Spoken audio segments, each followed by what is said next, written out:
Morning everyone, welcome to my channel. আমি শর্মিষ্ঠা। আজকে হচ্ছে রবিবার দিন ঠিক সকাল 7:30 থেকে আমি আমার ব্লগটা স্টার্ট করছি। যেহেতু আজকে ছুটির দিন, তাড়াহুড়ো কিছুই নেই, আস্তে ধীরে সুস্থে আমি কাজগুলো কমপ্লিট করার চেষ্টা করব। তো বন্ধুরা, প্রথমেই দেখো আমি ভাবলাম যে সিঁড়িটা ভালো করে ঝেড়ে নিই। সিঁড়ির এই গ্রিলগুলো কিন্তু আমি সপ্তাহে একটা দিন ভালো করে কিন্তু ঝুলগুলো ঝেড়ে দিই, কারণ গ্রিলের যে ডিজাইনগুলো আছে না, এইগুলো যদি ঠিক মতন ঝাড়া না হয় এর মধ্যে কিন্তু নোংরা জমে আর কালারগুলো নষ্ট হয়ে যায়। তো আজকে সানডে, মেয়ের ছুটি আছে, একটা দিনই মেয়েটা একটু শুতে পারে, ঘুমাতে পারে, কারণ শনিবার অবধি ওর মানে একদম টাফ শিডিউল থাকে। শনিবারও ওর পড়া থাকে সকালে, তো ওকে উঠতে হয়। আমি চেষ্টা করি রবিবার ওকে যেন কোনো রকম ওর ডিস্টার্ব না হয়। আমার বাইরে যাবতীয় যা কাজ আছে, এই যে ঝাড়া পোছা যা কাজ আছে, তার মধ্যে আমার ডাইনিং রুমটা বলো, স্টাডি রুমটা, এইগুলো আমি ক্লিন করে রাখার চেষ্টা করি।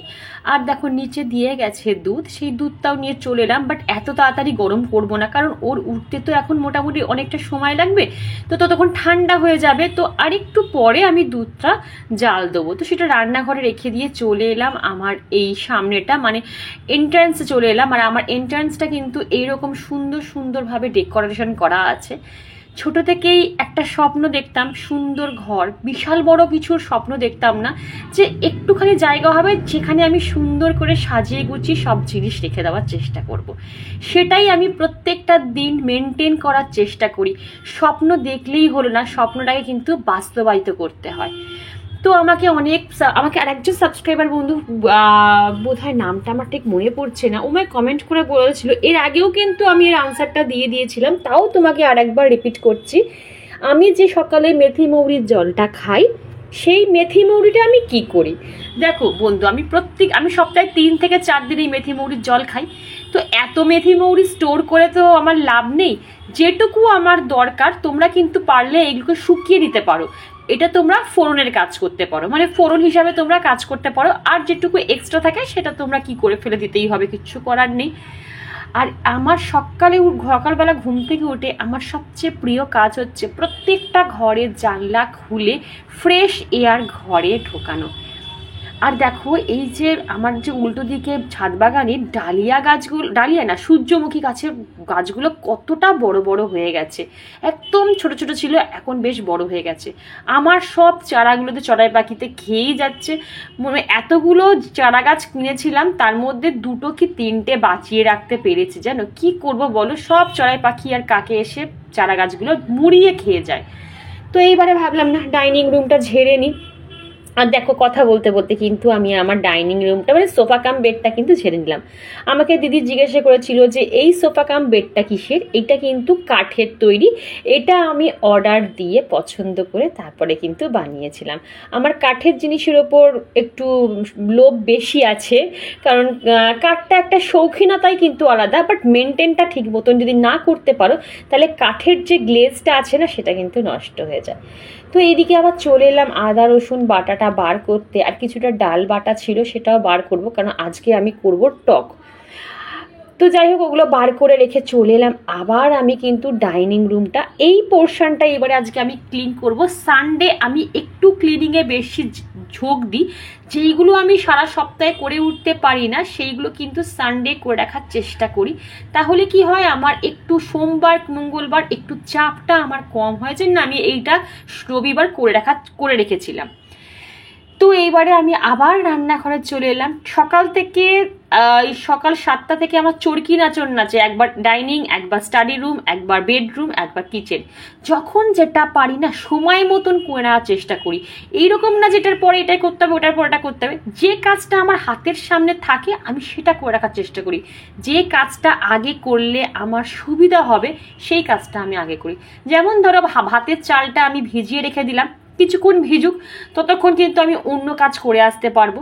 তো সেটাই আমি করলাম। আর সিঙ্কে দেখলাম আবার কিছু বাসন আমার জমে গেছে, চা খাবার বাসন, সেইগুলোকে আবার তারপরে আমার ডিটক্স ওয়াটারের যে আমার কাচের যে কন্টেনারের যে ভেজাই সেই বাসনগুলো, তারপর ডাল রাখার বাক্স, এইগুলো সব সিঙ্কে ছিল, তো সেইগুলোকে ধুয়ে রেখে দিলাম। আর দেখো এখানে আমার ভাতটা মোটামুটি চালটা রেডি আছে, আর একটা আলু সেদ্ধ দিয়ে দিলাম, কারণ আজকে আলু সেদ্ধ দিয়ে একটু ভাত খাবো, তো ওই জন্য ভাতের মধ্যে আলুটা দিয়ে দিলাম। তো হোক, তারপরে আমি চলে এলাম স্টাডি রুমে, কারণ মেয়ে কিন্তু এখনও ঘুমাচ্ছে, তো ততক্ষণ স্টাডি রুমটা ক্লিন করে নিলে কি হবে, মেয়ে যেই উঠে যাবে সঙ্গে সঙ্গে স্টাডি রুমে পাঠিয়ে দিতে পারবো, তারপরে আমি বেডরুমটা ক্লিন করে নেবো। আমি আমার কাজ নিজে করতে খুব পছন্দ করি। আমার কাছে আমার মা থাকে, তোমাদের সব কিছু তো শেয়ার করতে পারি না। আমার মাও কিন্তু আমাকে অনেক হাতে হাতে কাজ করে দেয়, কিন্তু বিশ্বাস করো যতক্ষণ আমি আমার শক্তি থাকে বা আমার বল থাকে, আমি কিন্তু কাউকে ফরমাস করি না যে এইটা করো সেটা করো। তবে হ্যাঁ, আমার মা অনেক কাজ আমাকে অফ ক্যামেরায় করে দেয়। আর সত্যি কথা তোমাদের অন ক্যামেরায় আমি স্বীকার করছি, যদি আমার মা আমার কাছে না থাকতো, আমি ডেলি বেসে কিন্তু ব্লগ ছাড়তে পারতাম না। অনেক সময় হয়েছে যে আমি ব্লগের জন্য তাড়াহুড়ো করছি, আমার হয়তো এডিট ঠিক মতন হয়নি, সেখানে কিন্তু আমার মা খুব শক্ত হাতে হাল ধরেছে যে না, তুই এডিটটা কর, আমি দেখছি এডিটে কতটা পারা যায়। তো মা আছে বলে আমার অনেক প্লাস পয়েন্ট, সেটা আমি কোনো সময় ডিনাই করবো না। যদি সেটা আমি ডিনাই করি তাহলে সেটা আমার কাছে মহা পাপ হবে। আর দেখো তোমাদের সাথে কথা বলতে বলতে কিন্তু আমার এখানটা কি সুন্দরভাবে গোছানো কমপ্লিট হয়ে গেছে। দেখো আমি কত সুন্দরভাবে অর্গানাইজ করে রাখার চেষ্টা করেছি।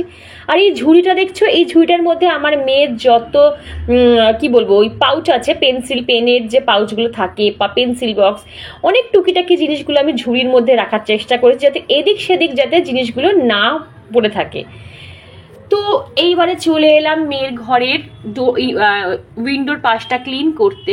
ডাইনিং রুম থেকে এত পরিমাণে রোদ ঢুকছে না যে কিছুক্ষণ মানে 12টার পর এই ডাইনিং রুমে থাকা যাচ্ছে না, কাজ করা যাচ্ছে না। যেহেতু আমরা ডাইনিং রুমে বসে খাই, সে খেতে পর্যন্ত পারছি না। আর হাজব্যান্ড আসে অত খেটে খুঁটে একটু টিভি দেখে খেতে খেতে, সেটা পর্যন্ত করতে পারছে না। তো আমি ভাবলাম একটা মোটা মানে চাদরটাকে ভালো করে ভিজিয়ে একদম এই মুড়োর থেকে ওই মুড়োর টান টান করে দিয়ে দিয়েছি, তারপরে শাটারগুলো বন্ধ করে দিয়ে পর্দাটা ফেলে দিয়েছি। তুলনামূলক অনেকটা কিন্তু রিলিফ পেয়েছি, তোমরাও করে দেখতে পারো। অনেকটা কিন্তু ঘর ঠান্ডা হবে, মানে রোদের হাত থেকে তোমরা কিন্তু অনেকটা মুক্তি পাবে। তো বন্ধুরা, শনিবার দিন আমি ভেবে রাখি রাতের বেলা যে আমি সানডে আমি কি ক্লিন করব। আজকে আমি শনিবার দিন ভেবেই রেখেছিলাম যে রবিবার দিন আমি আমার ফ্রিজটাকে একটু ডিপ ক্লিন করবই। পয়লা বৈশাখের পর থেকে না আমি ঠিক ফ্রিজটাকে ধরেই উঠতে পারছি না, এত খাবার স্টোর থাকতো। আর যেন পয়লা বৈশাখে মানেই মানুষের বাড়িতে ভালো মন্দ খাবার থাকে, মিষ্টি থাকে, আইসক্রিম থাকে, আর এতটা পরিমাণে গরম পড়েছে যে ফ্রিজ অফ করে তো ফ্রিজটাকে ডিপ ক্লিন করতে হয়। আর অফ থাকলে কি হবে, আইসক্রিমগুলো গলে যাবে, মিষ্টি নষ্ট হয়ে যাবে, আরও অনেক কিছু খাবার দাবার ছিল। তো ওইগুলোকে আগে আমি খালি করলাম, পুরো খেয়ে দিয়ে একদম ফিনিশ করলাম সবাই মিলে, তারপরে আমি আজকে ডিপ ক্লিন করলাম। তো দেখো এর মধ্যে আমি কিন্তু লেবু, ভিনিগার আর গরম জল দিয়ে আমি ভালো করে ক্লিন করলাম। লেবু আর ভিনিগার দিয়ে ক্লিন করলে কি হয়, বা ফ্রিজে যে একটা বিচ্ছিরি গন্ধ হয় না, সেই গন্ধটা কিন্তু চলে যায়। আর এখানে আমার শিট মাস্ক থাকলো, টোনার, তারপর বুসাটা কিন্তু আমি সবসময় আমি ফ্রিজে স্টোর করে রেখে দিই। তো একটা সাবস্ক্রাইবার বন্ধুর নাম বলি, পিয়ালি, তুমি আজ সত্যি এত সুন্দর কমেন্ট করেছো। সত্যি কথা বলতে কি বলতো, তোমাদের থ্যাংক ইউ বলে বারবার ছোট করতে ইচ্ছা করে না। আর কৃষ্ণা, তুমি ঠিক বলেছো, পজিটিভ মনের মানুষরা জীবনে অনেক কিছু কিন্তু অ্যাচিভ করতে পারে। ডায়না দি, তোমাকে আমি দিদি বলেই বলছি, কারণ দেখে মনে হলো তুমি আমার থেকে একটু বড় হবে। তুমি সত্যি কথা, তোমার কমেন্টগুলো পড়ে না আমি সত্যি নিজেকে ধন্য মনে করি, তুমি এত সুন্দর সুন্দর কমেন্ট করো। আর মল্লিকা দি, তোমাকে দিদি বলেই বলছি, কারণ তুমি আমাকে বোন বলেছো যখন, তখন তুমি আমার দিদিই হলে। তো তুমি বলেছো না যে আমার থেকেও অনেক কিছু শেখার আছে। তোমাদের আমি আজকে লাস্টে একটা গল্প বলবো যে আমি কতটুকু ছোট একটা বাচ্চার থেকেও আমি কিন্তু আজও অনেক কিছু শিখছি, প্রতিনিয়ত শিখছি। সেই স্টোরিটা তোমাদের সাথে আজকে আমি শেয়ার করব। তো প্লিজ ব্লগটা পুরো এন্ড অবধি দেখো, আশা করি তোমাদের কিন্তু ভালো লাগবে, তোমরাও মোটিভেট হবে, তোমরাও বুঝবে যে শেখার কোনো বয়স হয় না। আর শিখতে গেলে কিন্তু মাথা নিচু করে শিখতে হয়। শুধু বড়দের থেকে শিখবো এটা কিন্তু নয়, ছোটদের থেকেও অনেক কিছু শেখা যায়। সেই গল্পটাই আজকে আমি তোমাদের সাথে করব। তো কথা বলতে বলতে দেখো আমার ফ্রিজটা কিন্তু পুরোপুরি অর্গানাইজড হয়ে গেছে। আর আমি ফ্রিজ সবসময় ছিমছাম রাখার চেষ্টা করি, হাবজি গুবজি জিনিস আমি ফ্রিজের মধ্যে স্টোর করে রাখার চেষ্টা করি না। আর দেখো কত সুন্দর কিন্তু আমার ফ্রিজটা অর্গানাইজ লাগছে। এদিকে মেয়ে উঠেও গেছে, চলে গেছে ওয়াশরুমে। ততক্ষণে আমি কিন্তু অফ ক্যামেরায় আমি পুরো বেডরুমটা ক্লিনিং ডাস্টিং করে নিয়েছি। হয়ে গেছে বন্ধুরা, দিয়াশি হাজবেন্ড খেতেও চলে এসছে। ঠিক আছে, হ্যাঁ হ্যাঁ বলো আর কি লাগবে তুমি? আর কিছু লাগবে না দাদি, এই এত সেবা করো। হ্যাঁ খেয়ে নাও তুমি। লঙ্কা কি ঝাল খেতে পারো বাবা, এই গরমের মধ্যে কেউ ঝাল খায় গো? তার বদলে 4-5টা পেঁয়াজ খেয়ে নাও। দেখিয়ে দিই, রোজই একবার করে তোমাদের বাজার দেখাই, আর একবার দেখিয়ে দিই। এখানে নিম পাতা নিয়ে এসছে, ঠিক আছে, মনে হয় আলু দিয়ে নিম পাতা দিয়ে মাখা হবে, বাট নিম বেগুন যা হবে। কুমড়ো আছে, এটা কি উচ্ছে, আচ্ছা উচ্ছে কুমড়ো। আর তোমাদের দেখাতো আমার প্রত্যেকদিন, হ্যাঁ প্রত্যেকদিন তোমাদের আমার দেখাতেও লজ্জা করে, কিন্তু এইটা কি করব, পুরো গরমে তোমরা এটা আমার ঘরে দেখতে পাবে, একদম কম্পালসারি। কিছু হোক না হোক তো এটা আমার হাজবেন্ড আনবে। আর এই শাক, আমরা প্রত্যেকদিন তো শাক খাই, এটা কলমি শাক এনেছে বোধহয়, কলমি শাক, আর নিচে বোধহয় শশা এনেছে। তাহলে এই হচ্ছে আজকে বাজার। ও বাজার শেষ হয়নি বাবা, দাঁড়াও একটু দাঁড়াও, এখানে আবার কি নিয়ে এসছে দেখি, বেসিনে রয়েছে, আমি এখনো খুলিনি জানো তো সবে টিফিনটা। ও এর মধ্যে মাংস রয়েছে, একদম পাতলা করে মাংসের ঝোলটা করবো, বুঝছো, একদম কোনো রিচ না, একদম পাতলা করেই মাংসের ঝোলটা করবো। তো চলো মেয়েকে খাইয়ে আসি, তারপরে আবার ফিরছি রান্নাঘরে। বন্ধুরা, আমি যখন ভয়েস ওভার দিই বা আমার ভিডিও থেকে তোমরা কিন্তু অনেক রকম আওয়াজ পাবে, কারণ আমার বাড়িটা এমন রাস্তার উপরে না, 4 মাথার উপর, মানে কি বলবো, 4 দিক দিয়ে গাড়ির আওয়াজ, এত পরিমাণে জ্যাম, মানে কত রকমের যে আওয়াজ আসে সারাটা দিন তোমাদের বলে বোঝাতে পারবো না, আমরাই টিকতে পারি না। আমি রাত 2টোর সময় যদি কোনো সময় ভয়েস ওভার দিতে বসি, তখনও দেখি গাড়ির আওয়াজ আসে। তো প্লিজ কিছু কিছু জিনিস তো আর আমার হাতে থাকে না, বুঝতেই পারো, একটু মানিয়ে গুছিয়ে নিও। আর চলো কয়েকটা সাবস্ক্রাইবার বন্ধুর আজকে আমি নাম বলে দিই। কিছু কিছু সাবস্ক্রাইবার বন্ধুর নাম আমি বুঝতে পারি না, তোমরা অবশ্যই আমাকে বলো কমেন্ট বক্সে, তোমাদের নামগুলো মেনশন করলে আমি বুঝতে সুবিধা হয়, জানো তো। কেন বলতো, অনেক সময় কারোর হাজবেন্ডের আইডি থেকে নাম মানে তোমরা কমেন্ট করো, বা অনেক রকম অন্যরকম কিছু নাম থাকে যেগুলো আমি বুঝতে পারি না। তো কিছু কিছু নাম আমি এখন বলি, যেমন হচ্ছে মল্লিকাদি, গার্গিদি, কৃষ্ণা, পিয়ালি, ডায়নাদি, সাকিনা, ইচ্ছেডানা, কণিকা, তারপর হচ্ছে শ্রী বিশ্বাস, অপর্ণা, শ্রেয়া, অনুরাধা, সাকিনা, রাখি 2জন আছে, অনন্যা, তো প্রচুর এরকম আছে, আরও আছে অনেক, তাদের নাম আমি নিতে পারলাম না। তোমরা নেক্সট ব্লগে, এই ব্লগেই তোমরা আমার কমেন্ট করে বলবে দিদি আমার নামটা তো তোমরা স্কিপ করে গেলে, সেই আমি নেক্সট ব্লগে কিন্তু তোমাদের নাম সবার ফার্স্ট নেবো। তো দেখো এখানে কিন্তু আমার আলুটা ভেজে মাটনটাও আমি কষাতে বসিয়ে দিয়েছি।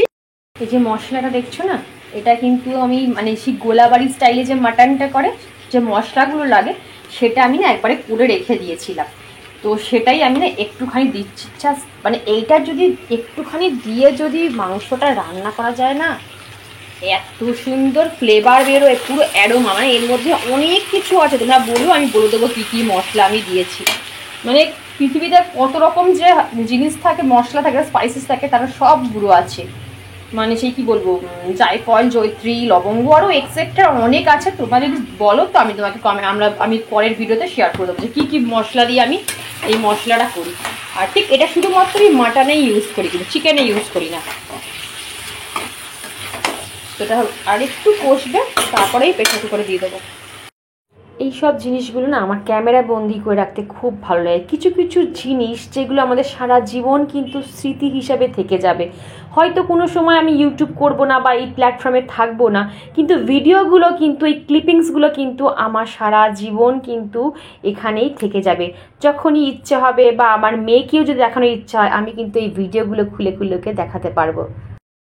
তো বন্ধুরা চলে এলাম এবার রান্নাঘরে এসে ঢ্যাঁড়স কিছু সবজি কাটার ছিল, সেগুলো কেটে নেবো, কারণ আজকে আমি কিন্তু করব মাটনের পাতলা ঝোল, আর এই মটর ডালের টক, আম আর ঢ্যাঁড়স দিয়ে, আর করব নিম পাতা আর আলু সেদ্ধ দিয়েছিলাম, নিম পাতা দিয়ে আলু সেদ্ধ মাখবো। ডালটা আজকে করিনি, এই দিয়েই আজকে আমাদের কিন্তু লাঞ্চ হয়ে যাবে। আর দেখো কথা বলতে বলতে কিন্তু আমার টকটাও হয়ে গেল, আর মটর ডালটা একটু আগেই দিয়ে দিলাম, কারণ যেহেতু একটু শক্ত হয় তো ওই জন্য মটর ডালটা দিয়ে তারপর আমি ফোটাতলাম। আর এখানে মাংসটা কিন্তু আমার হয়ে গেছে, 4-5টা সিটি মেরে নিয়েছি। তারপরে দিয়ে দিলাম কিন্তু আলুটা আগেই দেখেছো তোমরা ভেজে নিয়েছি। তো ব্যাস এরপরে 2-3টে সিটি মারবো, তারপরে কিন্তু আমার মাংসটা টোটাল রেডি হয়ে যাবে।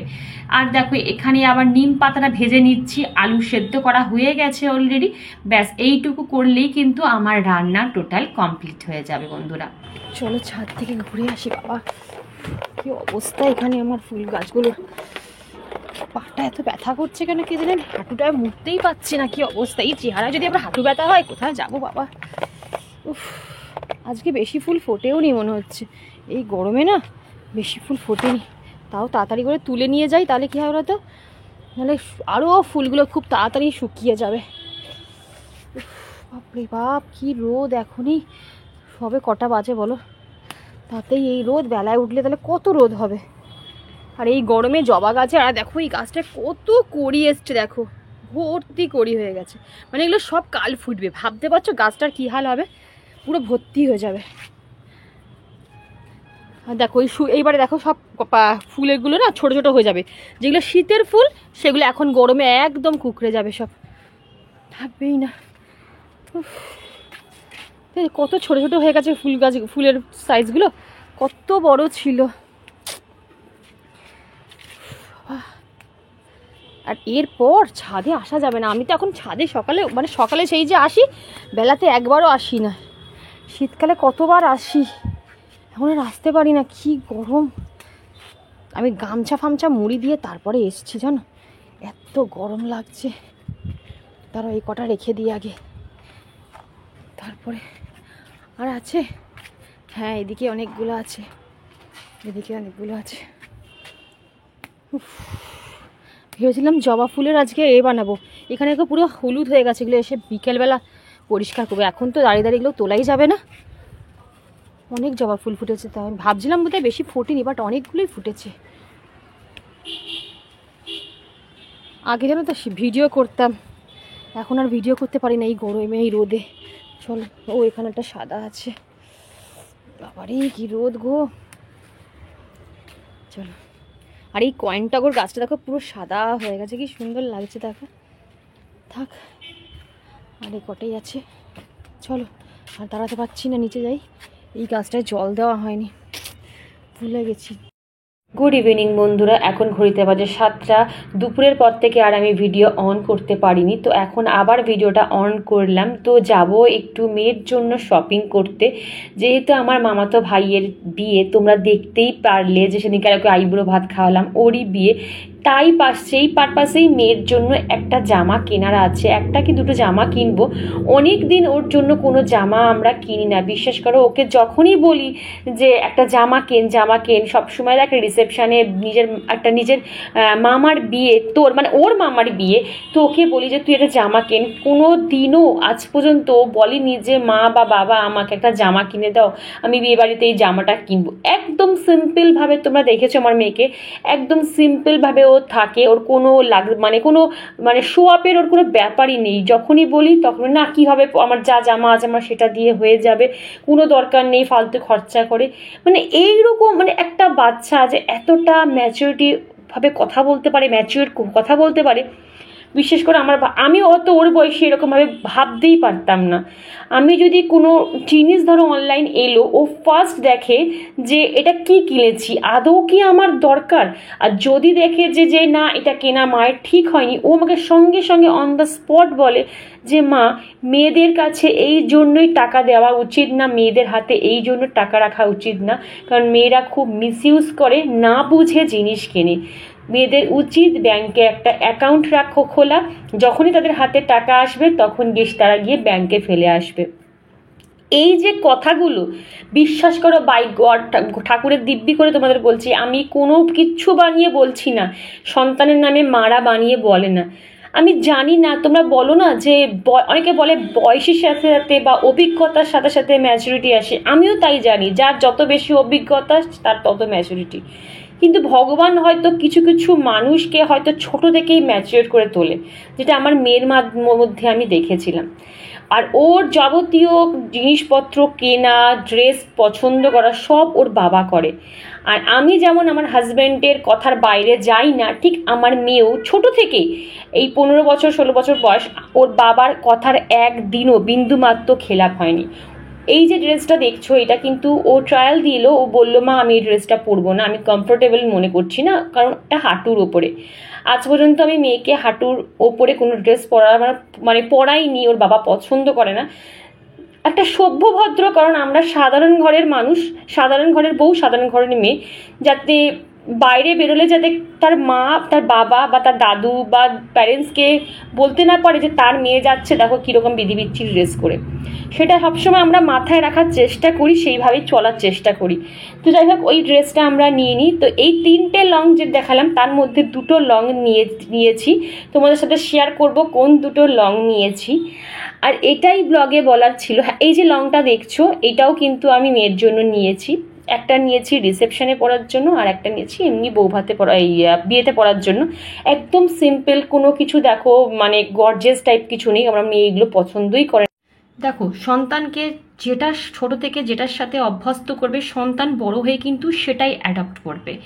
শর্ট জামা পরানো বা ক্রপ টপ পরিয়ে বাইরে বার করা, এর মানেই যে খুব বেশি সফিস্টিকেসি দেখানো, শো আপ করা বলো বা নিজেকে আল্ট্রা মডার্ন ভাবা, এটা কিন্তু আমার কাছে, দেখো আমার ব্যক্তিগত অভিজ্ঞতা বলছি, আমার কাছে একদমই নয়। তুমি লং ড্রেস, ভদ্র সভ্য ড্রেস পরেও কিন্তু তুমি খুব সুন্দরভাবে নিজেকে কিন্তু রিপ্রেজেন্ট করতে পারো। কিউট দেখতে, দেখো এটাকে কিউট দেখতে। কোনটা নিচ্ছি? এই দুটোকে কিউট দেখতে। কোনটা নিবি? না এটা নেব। এটা নিবি? দেখ ভালো করে দেখে নে।